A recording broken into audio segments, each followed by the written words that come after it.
Neighborhood kids would ride their bikes to the top of the hill here and then go shooting down this angle to be able to put a deck here. Provided a little bit of sanity check for us.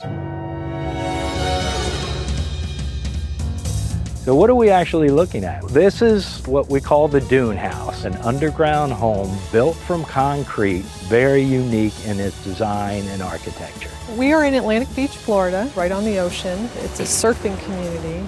This was built in 1975. I think it was 1968, Hurricane Dora hit here. Because the dune was so high here, it allowed to be able to build 2 stories into a dune. The architect is William Morgan, who's very well known, and he lived next door. Instead of pushing the dune aside and building just another box on it, he decided to incorporate a living structure into the actual environment. We had an opportunity to acquire it 7 years ago now.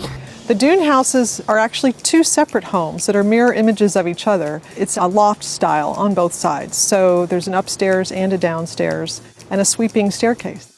I'm Jenny Malloy. And I'm Carl Drew, and we want to welcome you to our unique and beautiful sand dune home on the ocean.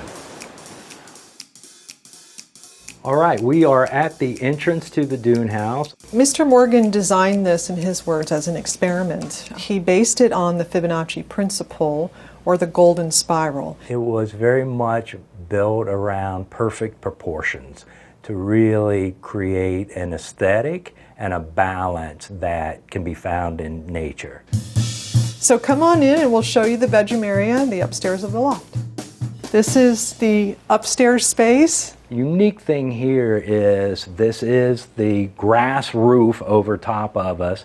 Even though it's the bedroom, it's really integrated into the entire space. The light from the ocean, it comes in, the airflow and everything is enhanced by the openness of the orchestra piece. In addition to having the open airflow created by this wall, it also defines a unique bathroom area.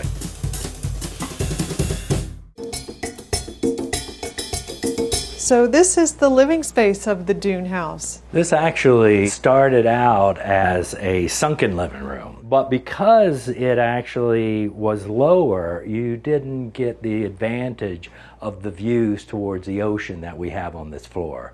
So we actually have raised this floor level up and made it into a more traditional living room area. You will notice that everything is still rounded. The ceilings are, and even this sort of a porthole, if you will. So before we leave this space, I'd like to show you something that was a card from the original owners that they gave to us, and it shows the Dune House and what it looked like in the 70s, 80s, 90s, I understand. There was no deck space at the time, and there was no way to sit and sip and have coffee with a full view of the ocean.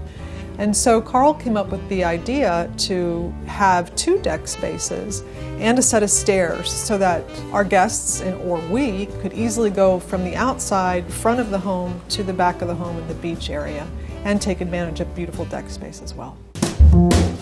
All right, so now we go into the kitchen area, which is actually surprisingly big for this amount of space. So before, this was a white kitchen. It was a white Formica laminate kitchen, and it just had basic wood shelving. So we updated it with the kitchen cabinets as well as granite countertops, and we did an open shelving design. When we selected the appliances, it was very much about the tolerances that we needed for the space. So you can see how close, the door had to come to the handles in order to be functional. We weren't afraid of small spaces because we've been on so many sailboats previously. So to us, this felt almost natural and feels a little bit like a sailboat. One of the big additions is we actually added a powder room down here, which provided our guests a lot more convenience rather than have to go up the master suite. It's surprisingly more space than you think because of the rounded nature of the exterior wall. So there's depth and height provided by the nature of that design. The really unique opportunity here was the fact that we're living in a dune on the ocean. So let's take a look at what that's like from the outside. We came up with the master design plan for a pretty little walkway, a fire pit. It just all sort of flows and beautifies the property. So it really has become almost a Garden of Eden as you transition from the inside of the house into the ocean. This is a little secret garden here. So one of the important things we wanted to do was to add an outdoor space where you could really watch and look at the ocean and enjoy it, whether that's over coffee or a glass of wine. Carl came up with this brilliant idea of having a set of stairs, one for each side of the Dune House, as well as a deck, a separate deck for each side of the Dune House, which again plays on the mirror image of each other. Okay, now we want to show you the deck. Come on. So here we are in the deck of the Dune House, and it's still got this private feel up here because we have the grass roof of the Dune House right behind us, and it actually gives you privacy from the street, so people riding their bikes or driving by don't even know that you're here. So as you can see from the deck, it affords these scenic views that we didn't have access to before. The sound, the sights, the smell of the ocean, it's all afforded by sitting up here in this space. The Dune House has been a very special place for all of us and our children. Even one of them wanted to study architecture after spending time here in this space. It means a lot to the community, and it meant a lot to us, this journey of renovating and putting our unique touches on this space. We really enjoyed the fact that we were able to share this and have you see a part of our space and our lives. Thank you for coming.